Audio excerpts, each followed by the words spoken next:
Imagine waking up in the pitch black of a freezing winter morning, long before the sun has even thought about rising. You are pulled from your sleep not by a ringing bell or a digital chirp, but by a sharp, rhythmic tapping on your second-story bedroom window. Tap, tap, tap. It is deliberate, urgent, and perfectly aimed. Someone is standing in the dark street below, reaching up to rattle your glass. You do not panic, and you do not call for help. Instead, you drag yourself out of bed, strike a match, and hold a candle to the frosty pane. The figure below sees the flickering light, nods, and quietly moves on to the next house. This was not a vandal or a prowler. This was your lifeline. If that tapping did not come, your family might not eat that week. We take for granted that time is something we can control, sitting right there on our nightstands or glowing on our phones. But before affordable mechanical clocks became a household staple, the Industrial Revolution created a massive, unprecedented crisis. Factories had massive steam engines running on strict schedules, and they needed thousands of people to walk through the gates at the exact same moment. For centuries, human beings woke up when the rooster crowed or when the sunlight crept over the horizon. Agrarian time was soft and flexible, but the factory whistle was hard, sharp, and unforgiving. Being late meant losing a half day of pay, or worse, losing your job entirely. The working class of 19th century Britain faced a terrifying problem. They had to wake up on time, but they had no way to know what time it was. Out of this desperate need, a completely new and highly specialized human labor system was born. Enter the knocker-up.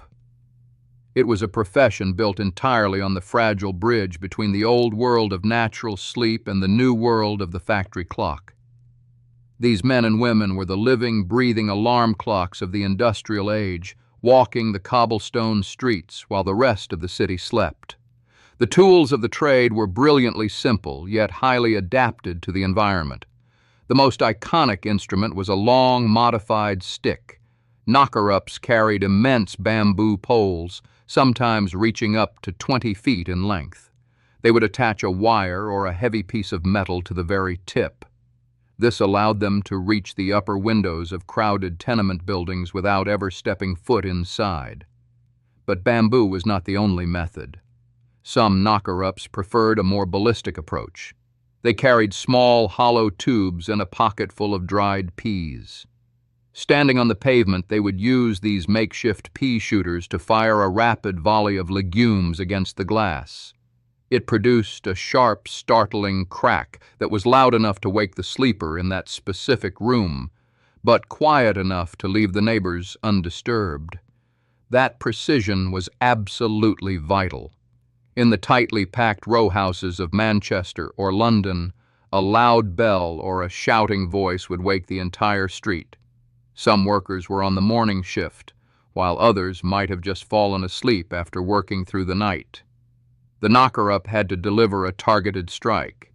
They were paid by the individual, not the building, so waking the wrong house was a serious professional failure.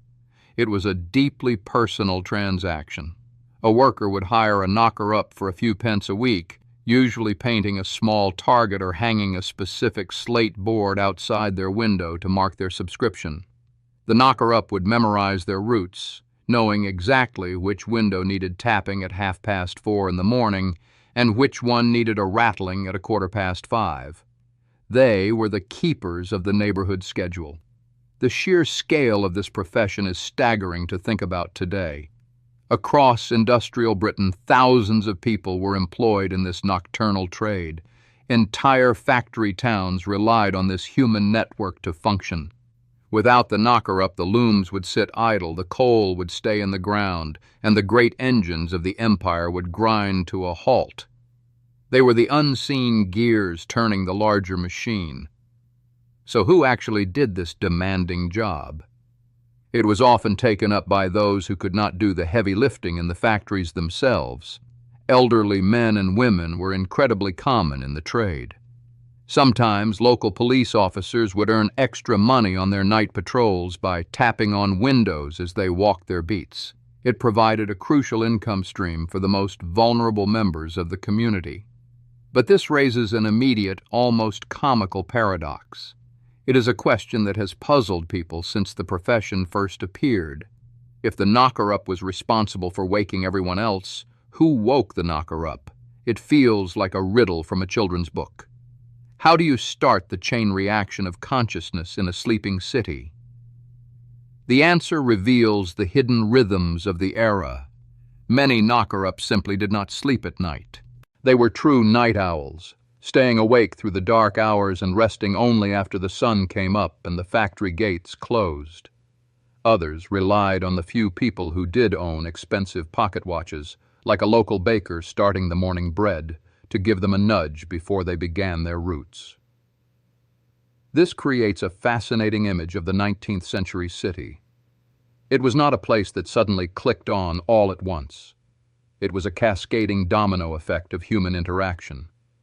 The baker wakes the knocker-up grabs their bamboo pole and wakes the foreman unlocks the gates, and the whistle wakes the town. Timekeeping was a communal effort, a chain of trust passed from one person to the next. To live in that world meant surrendering your bodily autonomy to the demands of industry. The tapping on the glass was a daily reminder that your time was no longer your own. The knocker-up was the messenger of a new reality. They brought the harsh demands of capitalism right to the edge of your bed, pulling you from the natural world of dreams into the rigid world of quotas and steam. As the decades passed, the landscape of timekeeping began to shift again. By the late 19th century and early 20th century, mass production started doing what it does best. It made complex machinery cheap. The mechanical alarm clock, once a luxury item for the rich, slowly became affordable for the working class. You could finally buy a small brass clock, wind it up, and trust it to ring on your nightstand. Logically, this should have been the immediate end of the knocker-up. A clock does not need a weekly wage, it never gets sick, and it never accidentally skips your window in the freezing rain. Yet, the profession did not vanish overnight. In fact, it stubbornly held on for decades longer than anyone might expect. The transition from human time to mechanical time was messy and full of friction. The reason for this survival was profoundly human. People simply did not trust the new machines. Early alarm clocks were notorious for breaking down, winding down, or failing to ring loudly enough. If a mechanical clock failed, you lost your job. But a knocker-up would stand outside your window and tap, tap, tap until they saw your face in the glass. A machine could not check to see if you were actually awake. Because of this deep need for reliability, the knocker-up remained a familiar sight in industrial towns well into the 1920s, and in some northern English mining communities, even into the 1950s. There are people alive today who still remember the sound of dried peas hitting the glass, or the sight of an elderly neighbor walking down the street with a long pole resting on their shoulder. Eventually, electricity and digital technology wiped the slate clean. The alarm clock became infallible. The radio alarm, the digital beep, and eventually the smartphone took over the responsibility of pulling us from our sleep. We gained total independence over our mornings. We no longer had to pay a neighbor to ensure we survived the economic demands of the day. But in gaining that independence, we lost a unique thread of human connection. The knocker-up was more than just an alarm. They were a daily check-in. They were a guardian of the dark hours, a familiar face in the freezing fog, making sure the community stayed afloat. They represented a time when survival in the modern world still required the literal physical help of the person living down the street. Today, when your phone buzzes on the nightstand and you blindly reach out to hit snooze, you are participating in a very lonely ritual. It is just you and a silent piece of glass and metal. There is no one standing outside in the cold, making sure you are all right. There is no one waiting to see the flicker of your candle before moving on to protect the next house. The bamboo poles have all rotted away, and the pea shooters are lost to history. But the next time you set an alarm for an ungodly hour, think of those figures walking the cobblestones. They were the pioneers of our scheduled world, the human bridge between the sun and the machine, quietly tapping on the windows of history to wake us up to the modern age.